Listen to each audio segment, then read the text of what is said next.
A mis 70 años uno pensaría que ya lo ha visto todo, que la vida ya no guarda sorpresas capaces de romperte el corazón. Pero estaba equivocado.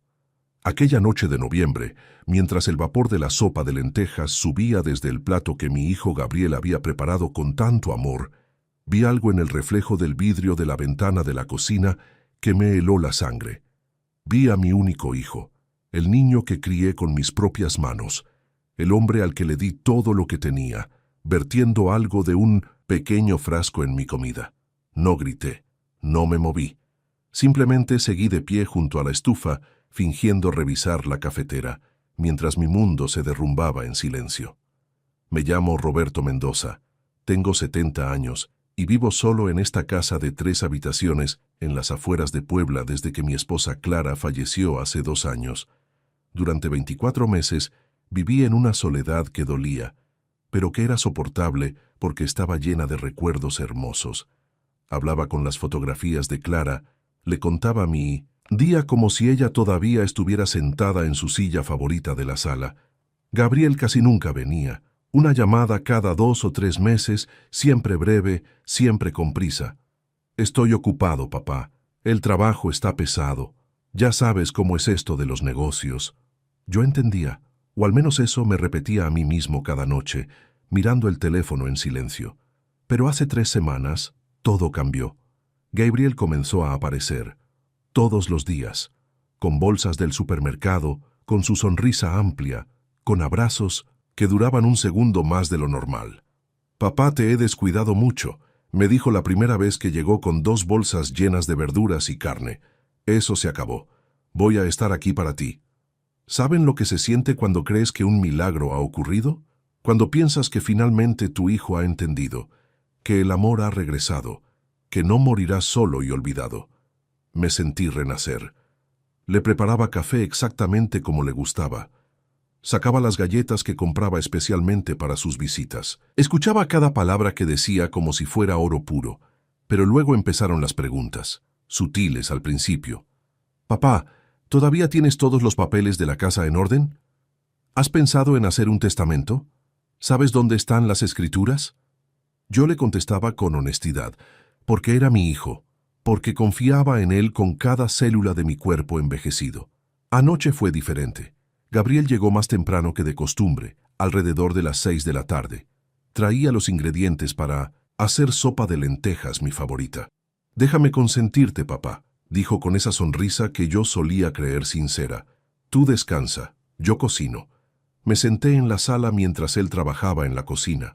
Podía escucharlo tararear, el sonido de la cuchara contra la olla, el agua hirviendo. Todo parecía normal, todo parecía perfecto. Cuando me llamó para cenar, me levanté de mi silla con cierta dificultad. Las rodillas ya no son lo que eran, y caminé hacia la cocina. Gabriel estaba sirviendo la sopa en 2 platos hondos. «Siéntate, papá, yo sirvo el pan». Me quedé de pie junto a la estufa, mirando distraídamente hacia la ventana. Afuera ya había oscurecido, y el vidrio actuaba como un espejo imperfecto. Podía ver el reflejo de la cocina detrás de mí. Podía ver a Gabriel. Y entonces lo vi. Con movimientos rápidos, casi furtivos, sacó un pequeño frasco del bolsillo de su chamarra. Miró hacia donde yo estaba. Pero yo permanecí inmóvil, fingiendo estar absorto en la cafetera, y vertió el contenido en 1901 de los platos. En mi plato. El tiempo se detuvo. Mi corazón latió tan fuerte que pensé que me delataría, pero me mantuve quieto, con las manos temblando ligeramente mientras fingía llenar la cafetera con agua. Gabriel dejó el frasco nuevamente en su bolsillo, removió la sopa con la cuchara para disolver lo que fuera que había puesto, y me llamó con esa voz cálida y falsa. «Ya está listo, papá. Ven a comer». Me volteé lentamente, con una sonrisa que me costó toda mi fuerza de voluntad. «Gracias, hijo. Qué bueno tenerte aquí». Él salió de la cocina un momento diciendo algo sobre traer servilletas de la alacena del pasillo, y fue entonces cuando lo hice. Con manos que apenas podía controlar, intercambié los platos en silencio. Para entender lo que sentí en ese momento, necesitan conocer mi historia. Necesitan saber quién fue Roberto Mendoza antes de convertirse en este anciano de manos temblorosas, intercambiando platos de sopa envenenada. Nací en 1955 en un pueblo pequeño de Oaxaca donde el sol quemaba la tierra y las oportunidades eran tan escasas como la lluvia. Mi padre era jornalero y mi madre lavaba ropa ajena para completar el gasto. Éramos 6 hermanos apiñados en una casa de adobe con piso de tierra. Yo era el tercero, y desde los 7 años supe lo que era el hambre real, esa que te hace mirar un pedazo de pan como si fuera un tesoro. A los 12 años dejé la escuela, no porque no me gustara estudiar, me encantaba, sino porque no había opción. Había que trabajar o morir, así de simple. Me fui a la Ciudad de México con un tío que trabajaba en la construcción. Cargaba bultos de cemento que pesaban más que yo mismo. Dormía en el piso de un cuarto que compartíamos 8 hombres. Enviaba cada peso que podía a mi madre. A los 20 años conocí a Clara. Ella trabajaba en una panadería cerca de la obra donde yo estaba levantando un edificio de departamentos. Era menuda, de ojos negros profundos y una risa que hacía que el día más pesado se sintiera ligero. Yo pasaba todos los días frente a esa panadería solo para verla. Me tomó 3 meses reunir el valor para hablarle. «¿Siempre pasa por aquí y nunca compra nada?», me dijo un día con una sonrisa traviesa. Compré un pan dulce que no podía pagar. Fue la mejor inversión de mi vida. Nos casamos 6 meses después en una ceremonia sencilla en una iglesia pequeña. Clara usó un vestido blanco prestado de su prima. Yo estrené los únicos zapatos buenos que había comprado en mi vida. Nuestra luna de miel fue un día en Xochimilco, paseando en trajinera, comiendo elotes y soñando con el futuro. Rentamos un cuarto en una vecindad de Tepito, un solo cuarto donde cocinábamos, dormíamos y vivíamos, pero éramos felices. Clara cosía ropa para las vecinas y yo seguía en la construcción, escalando lentamente de ayudante a oficial albañil. Gabriel nació 3 años después de casarnos, una noche de tormenta en 1982. Clara tuvo un parto difícil en un hospital público donde las enfermeras nos trataban como ganado. Pero cuando pusieron a ese niño en mis brazos, cuando vi sus ojitos cerrados y sus puños minúsculos, juré que él nunca pasaría lo que yo pasé, que nunca conocería el hambre, que nunca tendría que dejar la escuela, que tendría todas las oportunidades que a mí me negaron. Y cumplí esa promesa. Trabajé como bestia durante 35 años. Aceptaba todos los trabajos extras, todas las horas adicionales, todos los turnos que nadie más quería.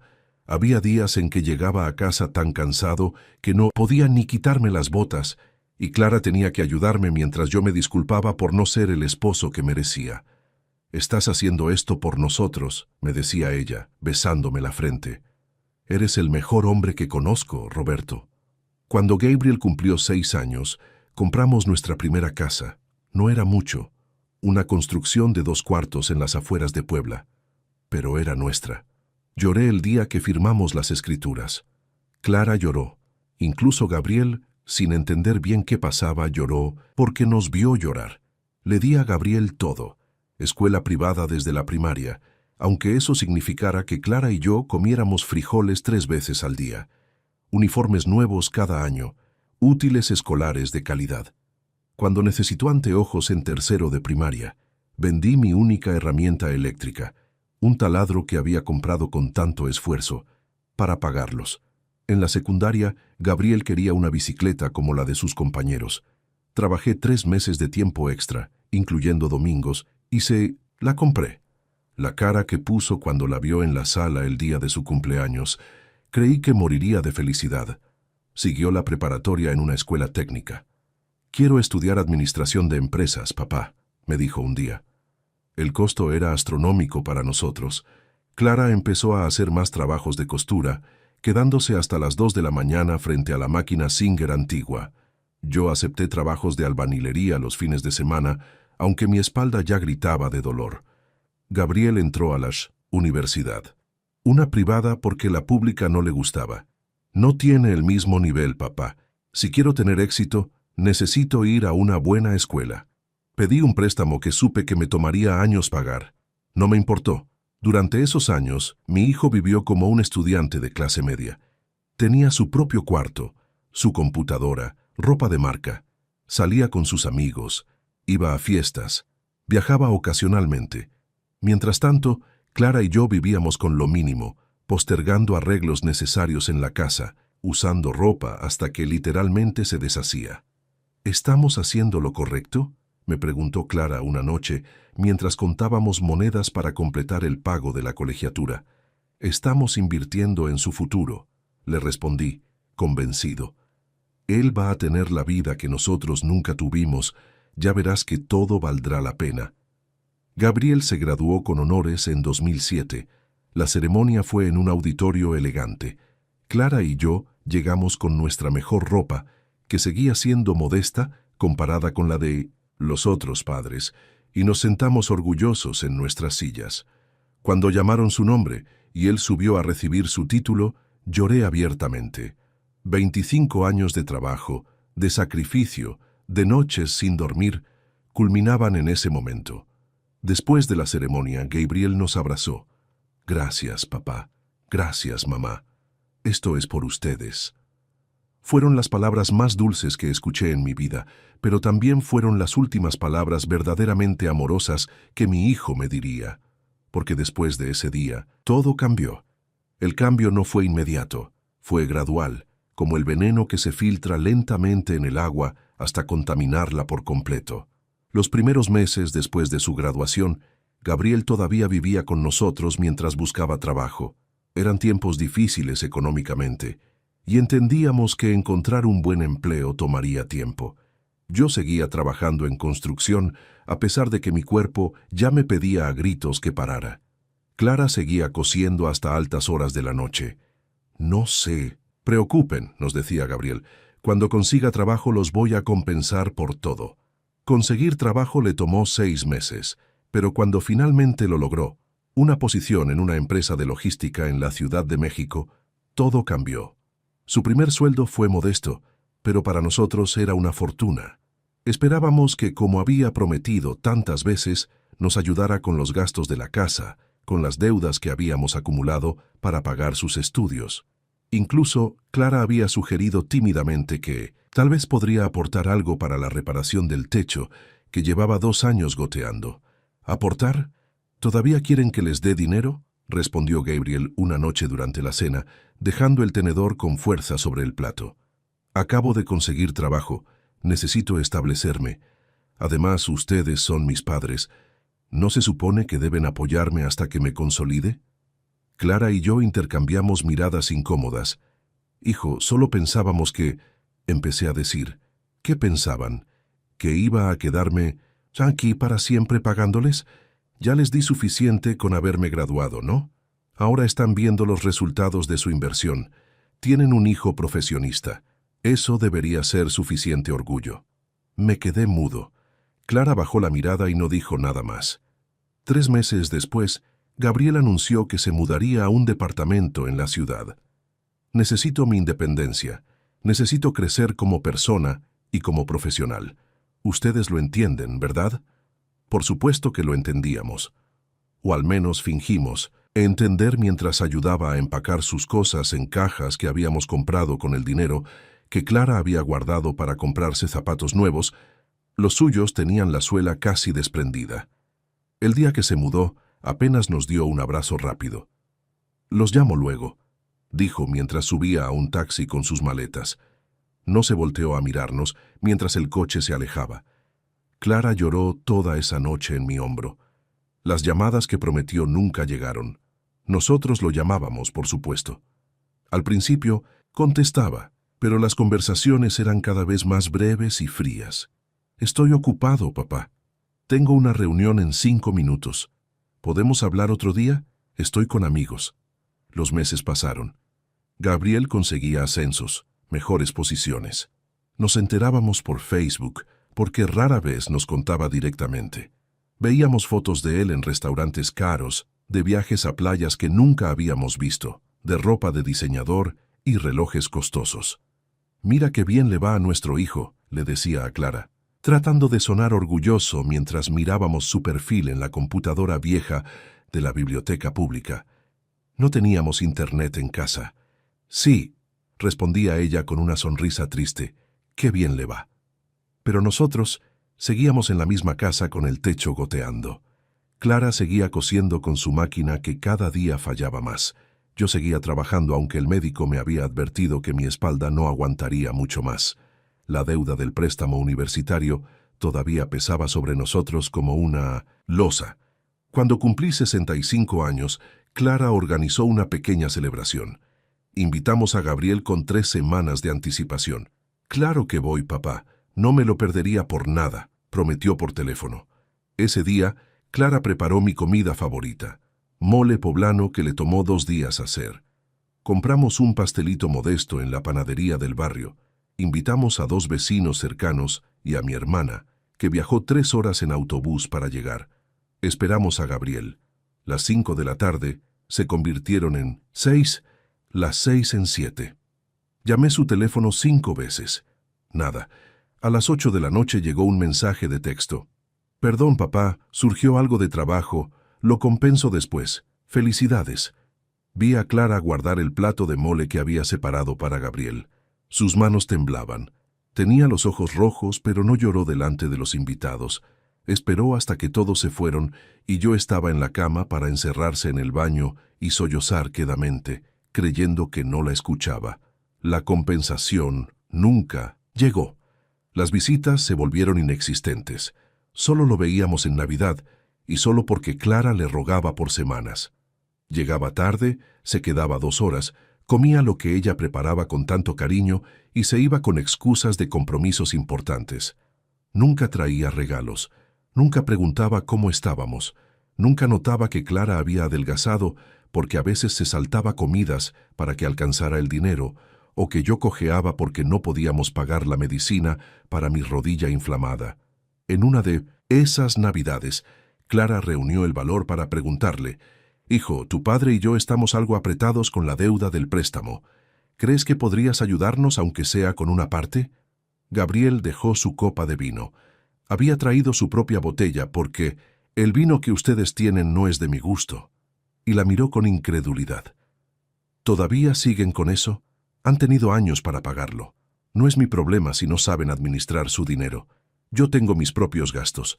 Acabo de comprar un auto nuevo. El seguro es carísimo, el mantenimiento del departamento. No puedo estar cargando con las responsabilidades de ustedes también». Clara no respondió. Solo asintió y volvió a la cocina. Escuché cómo se le quebraba la respiración. Quise levantarme, decirle algo a Gabriel, defenderla. Pero me quedé callado como un cobarde, mirando a mi hijo terminar su copa de vino como si nada hubiera pasado. Esa fue la última Navidad que Clara celebró. Clara enfermó en marzo de 2023. Comenzó con una tos persistente que ella ignoraba. «Es solo la edad», decía mientras cosía, deteniéndose cada pocos minutos para toser en su pañuelo. Pero yo veía cómo ese pañuelo a veces tenía manchas de sangre que ella trataba de ocultar. La llevé al hospital público después de semanas de insistir. Las colas eran interminables, el trato despersonalizado, pero era lo que podíamos pagar. Después de estudios que tomaron semanas conseguir, llegó el diagnóstico: cáncer de pulmón avanzado. «¿Cómo es posible?», le pregunté al médico, aturdido. Ella nunca fumó ni un cigarrillo en su vida. «A veces simplemente ocurre», respondió con la indiferencia de quien da malas noticias todos los días. «Está muy avanzado. Podemos intentar quimioterapia, pero les seré honesto. Las probabilidades no son favorables». Esa noche llamé a Gabriel. Contestó al 5.º timbrazo con voz irritada. «Papá, son las 11 de la noche. ¿Qué pasa?» «Tu madre tiene cáncer, hijo. Está grave». Hubo un silencio. Luego un suspiro. «Mierda.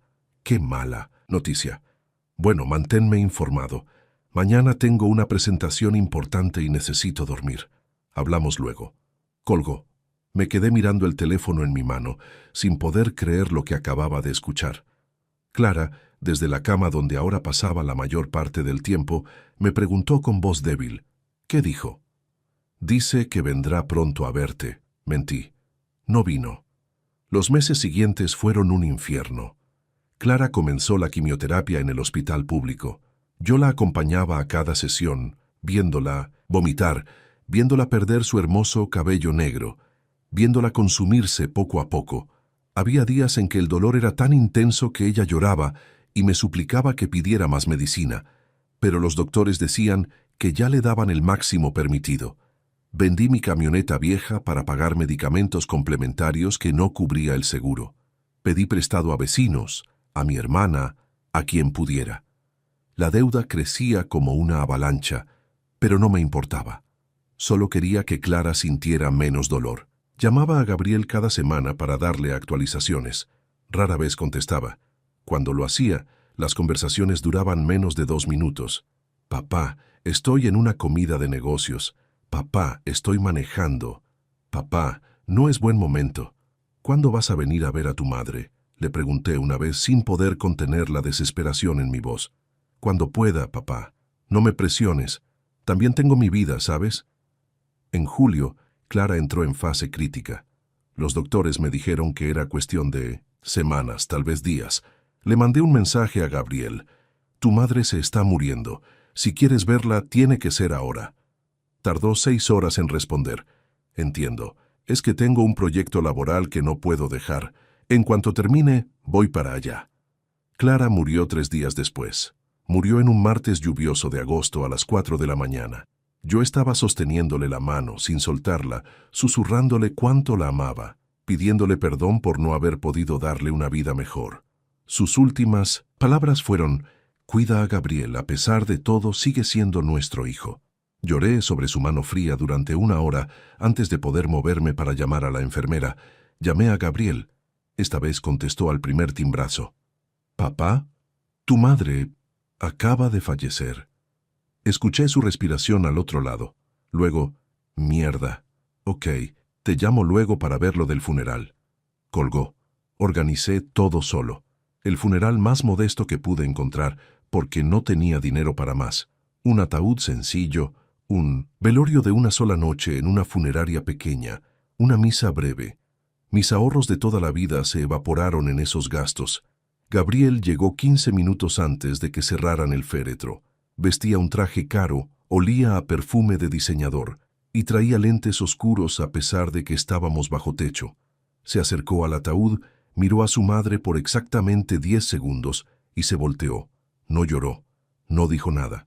En la misa se sentó en la parte de atrás revisando su teléfono cada 3 minutos.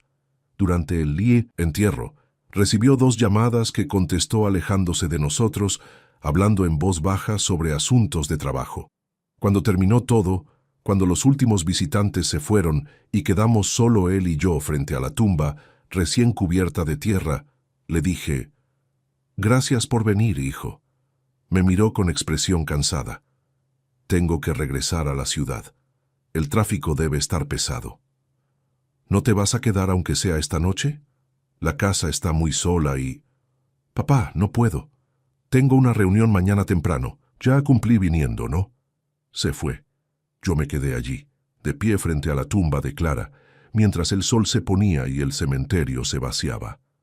Un trabajador del lugar tuvo que decirme que ya iban a cerrar para que finalmente me moviera.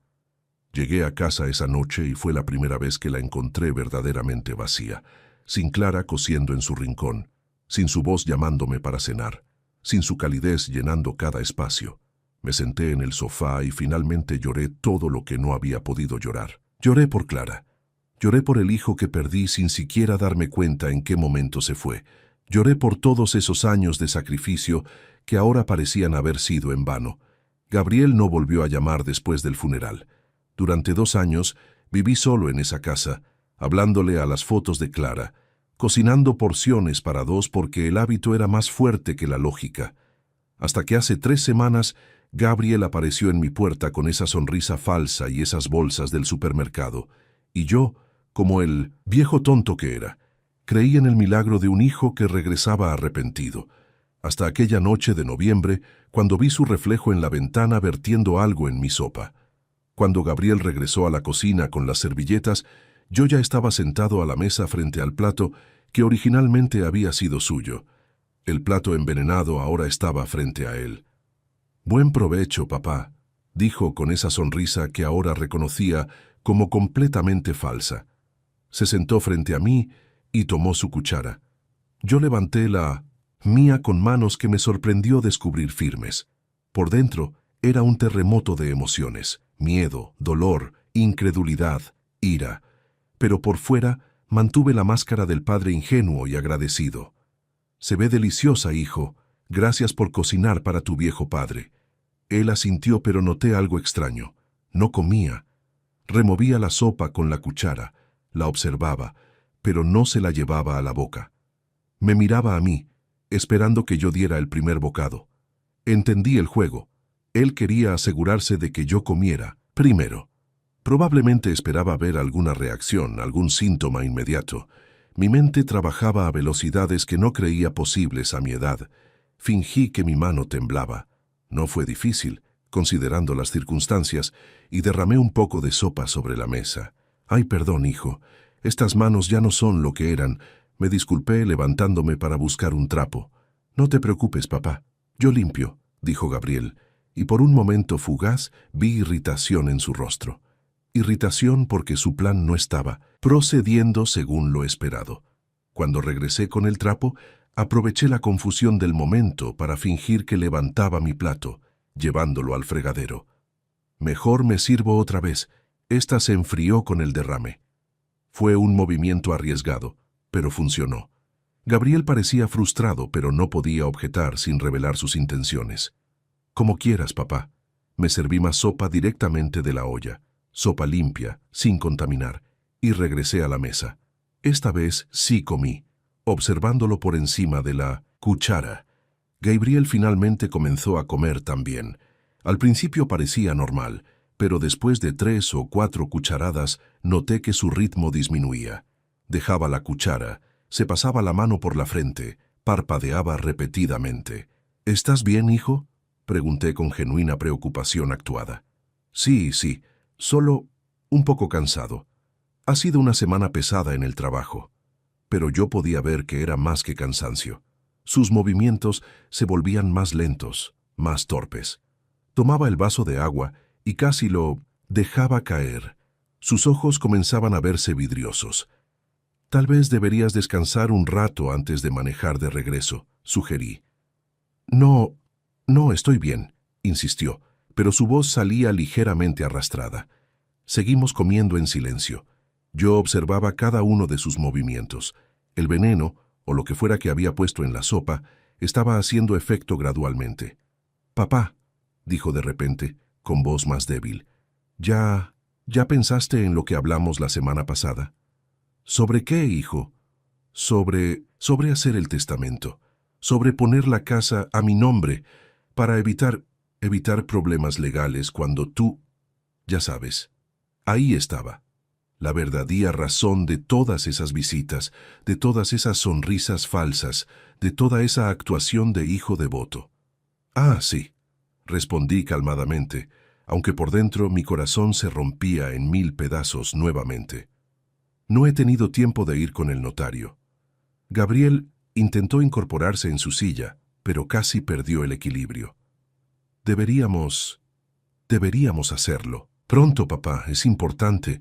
Yo puedo ayudarte con todo, incluso tengo los papeles ya preparados, solo necesitas firmar».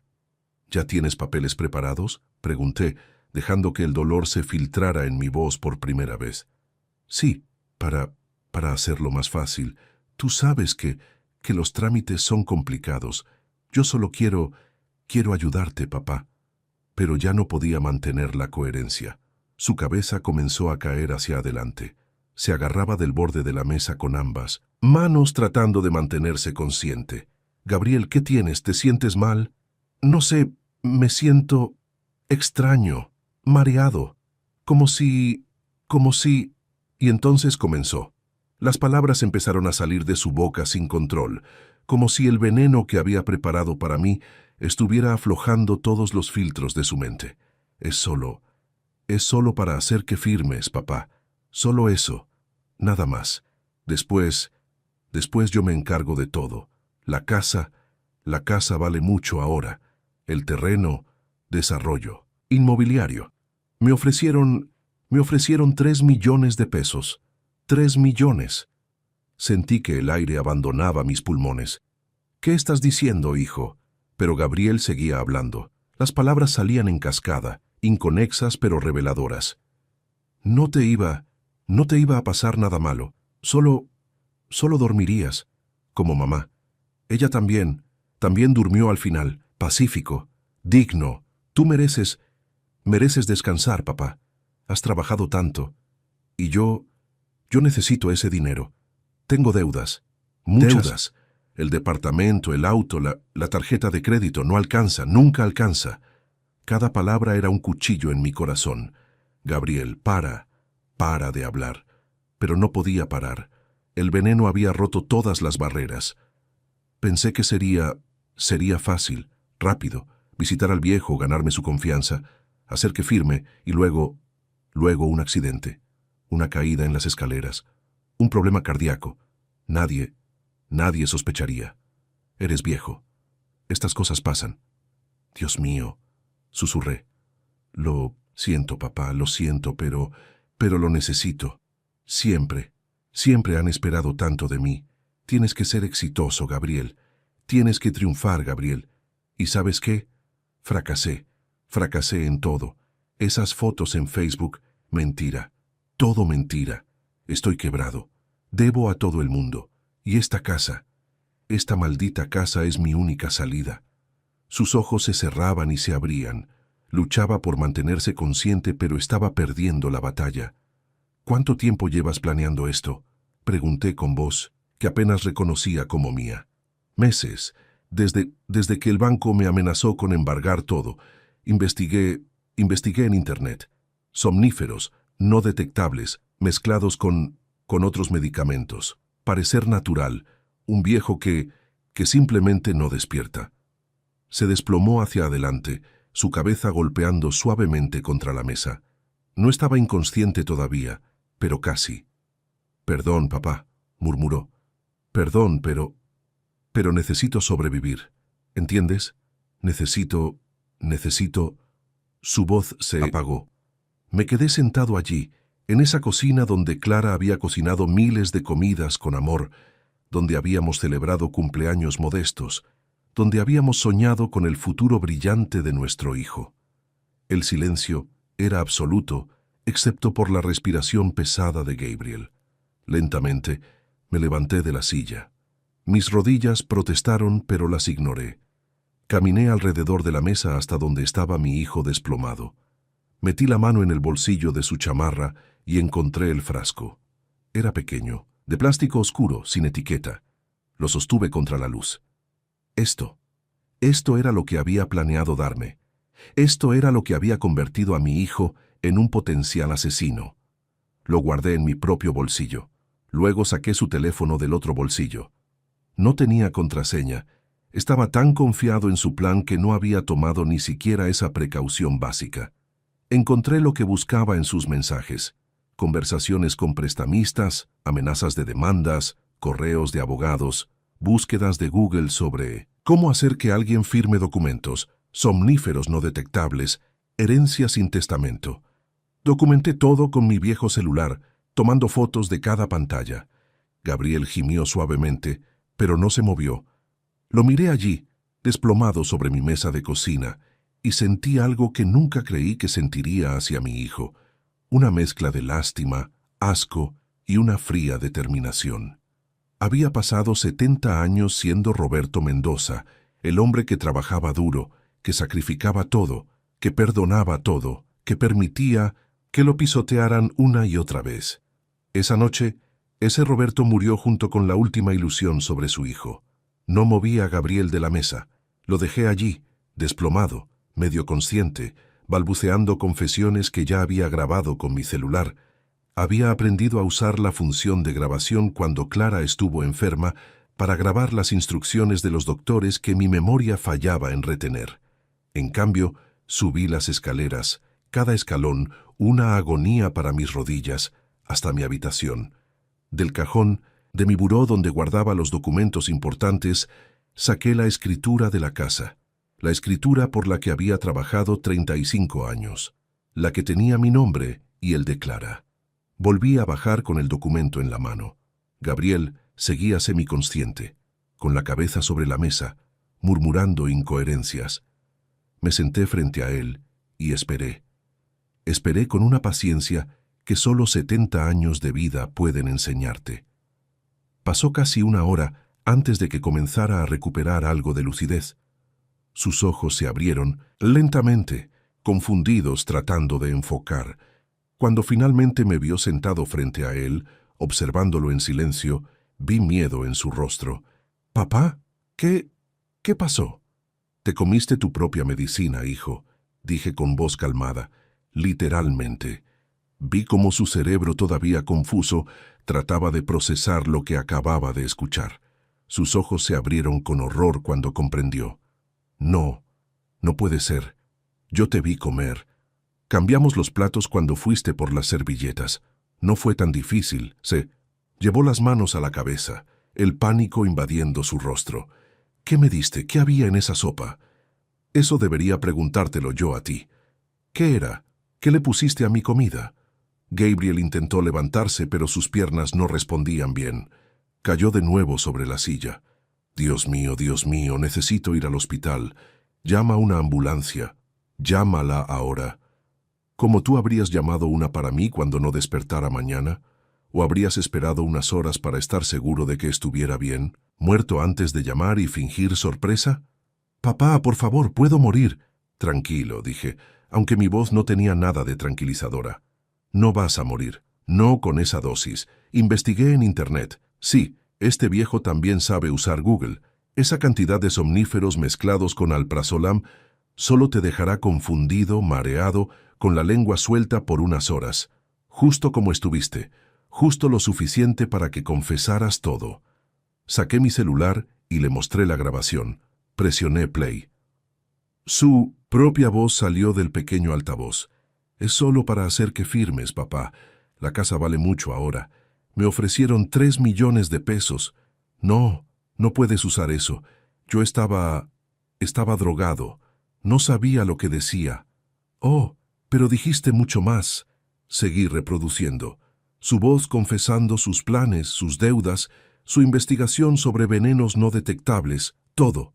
Gabriel se puso pálido. Borra eso ahora ¿O qué? ¿Vas a matarme? Ya lo intentaste una vez esta noche. No creo que tengas energía para un segundo intento». Se derrumbó sobre la mesa, no por el veneno esta vez, sino por la desesperación. «¿Qué quieres? ¿Dinero?» «No tengo dinero, papá. Por eso necesitaba la casa. Lo sé. Sé de tus deudas. Sé de tus mentiras. Sé que toda tu vida exitosa en Facebook es una farsa».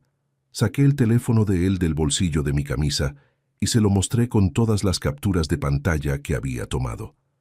«Estuviste revisando mi teléfono», dijo con una mezcla de incredulidad e indignación.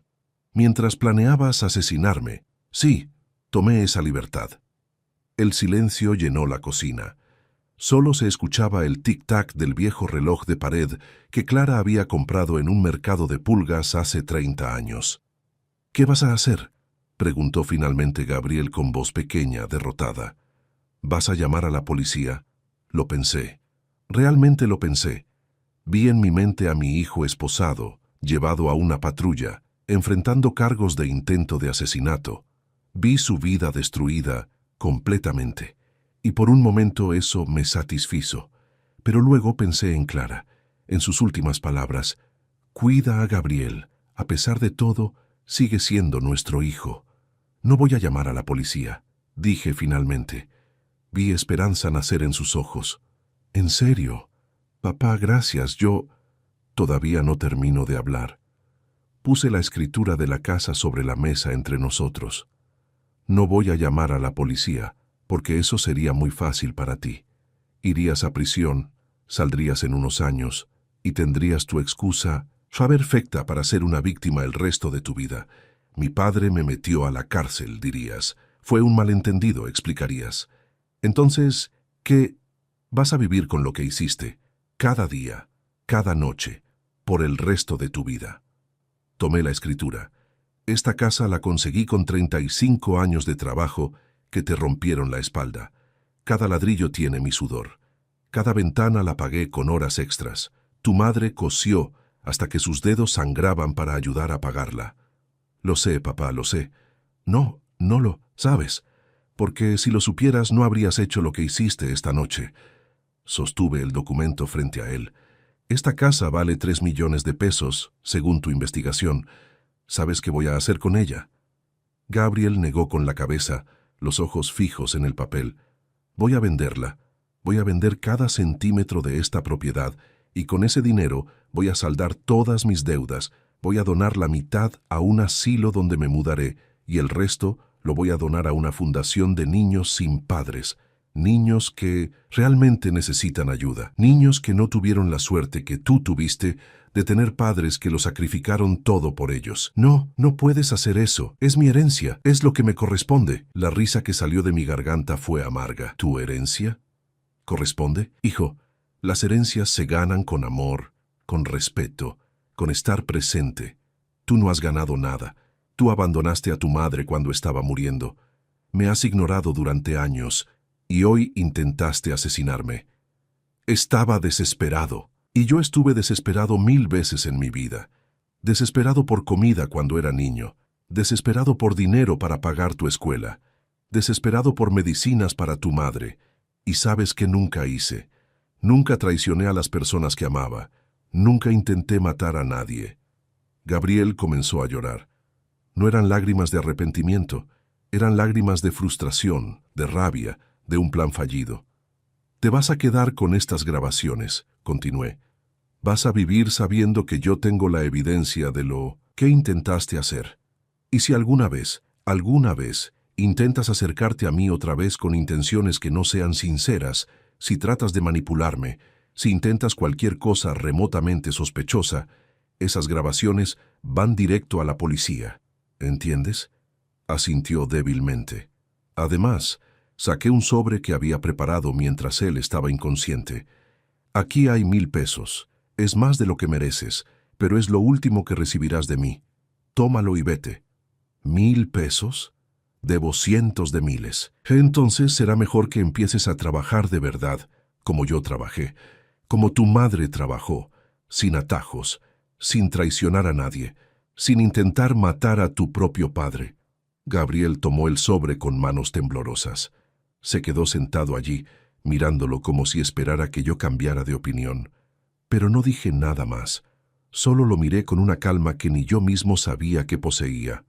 Vete, dije finalmente, y no regreses a menos que algún día puedas mirarme a los ojos y sentir verdadero arrepentimiento. No arrepentimiento porque tu plan falló, arrepentimiento real por el hijo que dejaste de ser. Se levantó tambaleándose, caminó hacia la puerta, se detuvo con la mano en el picaporte. «Esto no es justo», murmuró. «Yo soy tu hijo. Todo lo que hice lo hice porque ustedes me presionaron a tener éxito. Y cuando fracasé, ¿dónde estaban?» Esas palabras fueron la confirmación final de que había tomado la decisión correcta. Nosotros siempre estuvimos aquí, Gabriel, en esta casa, esperando tu llamada. Tu madre murió esperando que vinieras. Yo he vivido 2 años solo esperando que recordaras que tu padre existe. Fuiste tú quien se fue. Salió sin decir nada más. Escuché su auto alejarse con demasiada velocidad. Cerré la puerta y sentí paz.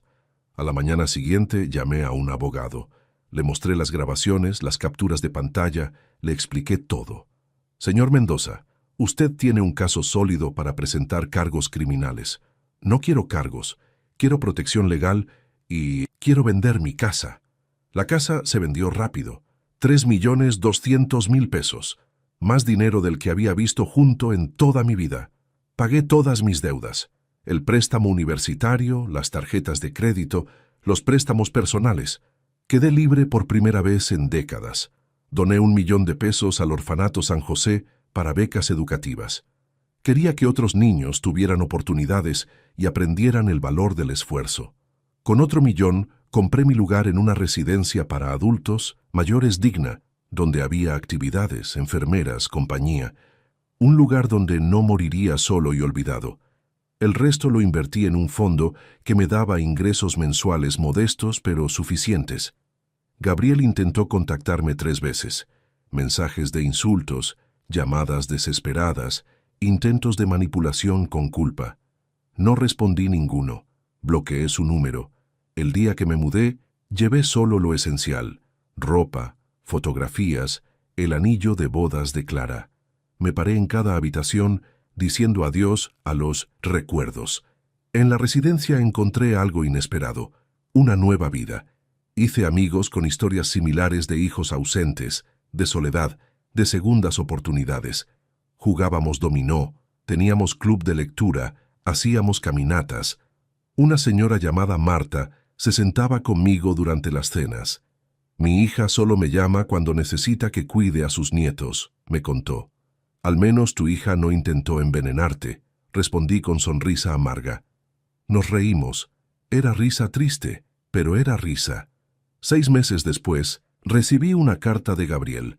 Papá, no espero que me perdones. Solo necesito que sepas, perdí todo. El banco embargó mi departamento. Perdí mi trabajo. Estoy viviendo en un cuarto rentado, trabajando en un call center ganando el mínimo. Cada noche veo tu cara esa noche en la cocina, veo tu decepción, escucho mis propias palabras y me odio. Un terapeuta me dijo que necesito reconocer el daño. Intenté matarte por dinero. Traicioné todo. Me convertí en un monstruo. Estoy intentando ser mejor, trabajando honestamente, pagando mis deudas. Si algún día me das la oportunidad de tomar un café contigo y hablar solo de la vida, sería más de lo que merezco.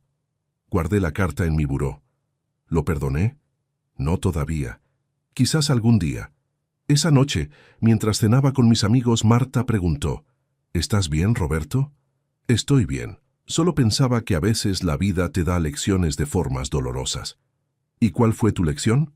Que el amor verdadero a veces significa dejar ir. Que nunca es tarde para elegir tu propia felicidad, incluso a los 70 años. Marta sonrió y levantó su vaso. Por las segundas oportunidades. Por las segundas oportunidades, repetí. Y mientras miraba esa mesa llena de gente que había encontrado familia en desconocidos, sentí algo que no había sentido en años: esperanza. No esperanza de que Gabriel regresara, sino esperanza en que mis años restantes serían vividos en mis propios términos, rodeado de personas que me valoraran. Vi a mi hijo poniendo algo en mi sopa hice algo que él nunca olvidará. Pero más importante, hice algo que yo nunca olvidaré. Me salvé a mí mismo. Y esa fue la lección más valiosa de todas. Si esta historia te conmovió, suscríbete al canal y descubre muchos otros relatos impactantes.